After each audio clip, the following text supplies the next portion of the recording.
Good afternoon. Time for another story. Today I'm going to be discussing choices. It really has nothing to do with working out or mental health. It's just going to be about choices because we all have to make choices, and sometimes we make good ones, sometimes we make bad ones. Anyway, when I was in high school, I decided I wanted to play the drums. So I started out with just a regular snare drum, and then I eventually had a full set, which back then is nothing like what they have right now. I mean, now they've got like 100 drums and 200 cymbals. Back then I had 4 drums and 3 cymbals. So anyway, I taught myself, and I was okay, but I was nothing great. And I was in a band, and a friend of mine knew a band that was possibly going to need someone to fill in for their drummer because he was going to go on vacation with his family. So I went over there where they practiced one night just to practice with them. And I get there first before the other guy. And I mean, I've got a beautiful drum set and I've got it all set up.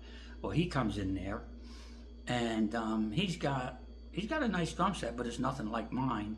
And he didn't have the floor tom-tom, but I could see that he was intimidated by my drum set. Not me, but by my drum set.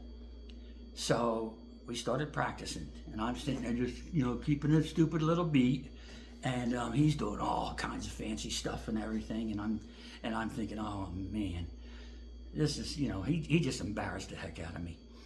So on the way home, I felt about this big, and I'm thinking, you know what? I'm going to quit playing the drums. I'm going to sell them, and I'm just going to give up on the thought of playing the drums ever again. Well, about halfway home, I realized, I've got another choice. I can practice my butt off for the next week and become twice the drummer this guy is. And that's what I did. We had a great big farmhouse, and we had a room in the back, a big room in the back. I don't know what it was used for back in the day, but that's where, my band practiced. And we had a big stereo console that we had, like you had back then.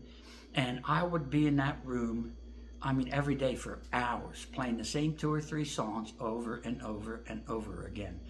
And I don't know how my mother put up with it, but she did. She loved me and she put up with it. Anyway, I go back the next week, and I'm playing just as good as he is. And it felt good. And then with my band, when school opened up, it was my senior year, when school opened up, we made a change or two in the band, and we ended up having the best band in the area, high school band, best high school band in the area, rock and roll band. So that, I could have stopped. I could have just quit. But I made the right decision, and I figured I'm going to just do everything I can to become the best drummer I can. And I'm telling you, I was probably 10 times the drummer this other guy that inspired me, but that's neither here nor there. But the bottom line is, you've always got choices. And a lot of times it's, you can give up, or you can try harder. And thank goodness I tried harder, because I'm telling you right now, I loved playing in that band. We had so much fun. So that's my story for today. It's just called Choices, and I'll talk to you tomorrow. Thanks.